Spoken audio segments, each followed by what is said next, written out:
Eric Rossi, the guy with the eye. Today I'm here with some exciting news. Canon released two new kinds of cameras today and possible giveaways. I'm trying to grow this channel, so I'm looking to give away some things. The first thing I need is for people to subscribe on my page. Just go to youtube.com/EricRossi25 and subscribe. Look at my videos, subscribe. The more subscribers I get, I can give away more things. I have a couple of things in mind, but if you spread the word, the prizes can probably be better. But that's for later on, so maybe I'll touch upon that at the end. But now, as I said, today was exciting news. Canon released two things. They released, because as a videographer as well, this is amazing. It's more than just still photography now. Canon released the Canon 1d-C, C standing for cinema, and they also released an update to the Canon C300, the C500. And the link between these two that make these two great, why I'm really excited, is they both have 4K formatting. They both shoot 4K. And if you don't know what 4K is resolution. And if you don't understand resolution, if you think of videos in 480, 720p, 1080p, 1080i, etc., that's vertical resolution. As you see, that's the lines going up and down and everything like that. And it's not as constant as using horizontal resolution. And what basically 4K means is 4,000 pixels going across horizontal, and those stay at a constant, making the resolution for video awesome. And Canon, with announcing these two cameras, as you can kind of see here, this is the C500, and this is the 1d-C. And also something great, and I'll touch upon, is this. But I really wanted to start off talking about the Canon 1d-C and just give you a reaction on it. Some of the stats right here. So as I say, it shoots at 4K resolution, horizontal, which is amazing. It's better than 1080p.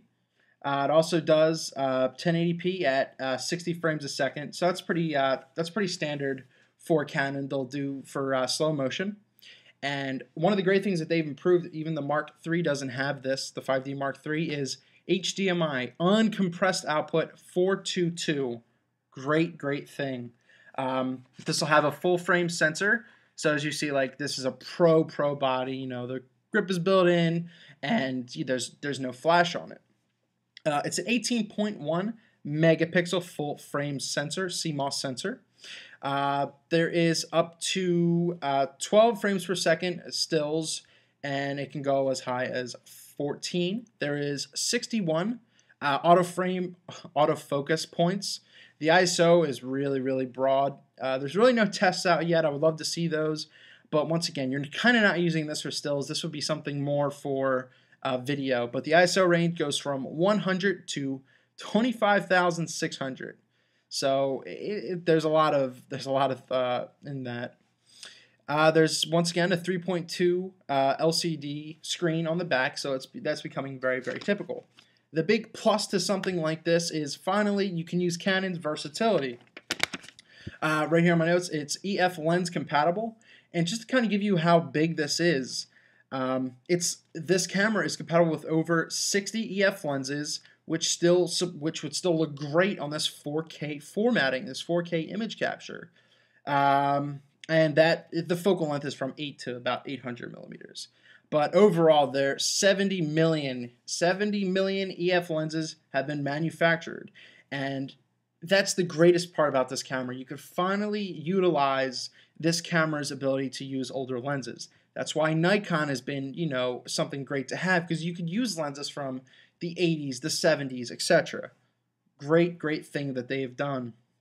The storage, it has its compact flash. While recording, the 4K uses motion JPEG, just like every other Canon does. And just in general, this looks like the 1DS. So this thing is amazing for video, from what I'm gonna guess. And the problem is they're approximating the price tag for around $15,000, 15,000 US dollars. Yep, not even close to what I could ever afford, but you know what, as a videographer, it's exciting. Maybe I'll accidentally get my hands on it somehow. The release date, there is none yet, but yeah, it's pretty exciting to see what they're starting to do with these cameras. And with Nikon releasing the D4, they kind of trumped out a lot of Canon's cameras, especially the Mark II. But with something like this, bam, they just, it's going to take things to a new level. Also, I wanted to bring up the C500 only because, once again, that is another amazing camera. It's replacing the C300, and here is an image of the C500. It is, they announced this today also. The C300 was about $16,000. This is going to be a little pricey. They're approximating the price to be around $30,000. So obviously that's probably going to drop a little bit. But the C300 in low light was spectacular. High ISOs barely showed up. 12,000 ISO, etc. Looked great. The thing with this is, which we call it, Sony had just released their FS700, and that was it's between $8,000 to $10,000, and Canon was like, we need to compete with something like this. So it's getting in the same kind of route. So once again, this is both their new line cinema cameras. And just give you quick specs on this. It's 8.85 megapixel sensor. It does a 4K and 2K output. Yeah, it's the same kind of operation, the same kind of little box without here as the C300. And you can still use your lenses on there. This will also be awesome because just like the C300, it has available mounts in both the EF mounts and the PL mounts. So you can use anything. But yeah, so Canon looks like they're trying to step up and face, you know, the Red Scarlet, the Red One, Phoenix, etc., and the world of 4K. So we're seeing a lot more things come in 4K. It's going to be exciting to see what other companies come out with, especially Nikon. Will they trump in this world? Who knows? But one of the there's also no word on when they're releasing it. They assume within a couple months, but as you know, things get pushed back and push up, etc. Yeah, as a videographer, this is great. You want to see something like this, but as I said, the approximate price tag on this is $30,000. Oh, I wish. But one of the greatest things is you see right here. I'm pointing to the screen again. This and this is going to be the new Canon cinema lenses that they're also planning on making. Just like Zeiss does. Zeiss is really great for using for HDSLR video, you know, on anything. But Canon is now trying to put out their new lenses with something like this, with great quality and everything. It's really, really exciting for a filmmaker, even a photographer, because these cameras are going to be great. The price tag on both of these sucks, as I said.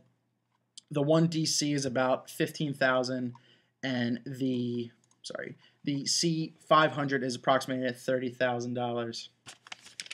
Once again, awesome news. Specs are gone, but overall, I think this is fantastic. These HDSLRs are really emerging in the world, and you know they're pretty lightweight for what you want to do. If you want to travel and do your stuff, very, very awesome. But that's it. That's my reviews on the Canon CS500 and the Canon EOS 1d-C. That's it, guys. As I said, please subscribe to the channel, like this video, give me your comments on what you think about how awesome this is, or, you know, maybe you think it's just, it's more BS. You never know. Subscribe, thumbs up, like, you know the routine. Eric Rossi, the guy with the eye. Take it easy.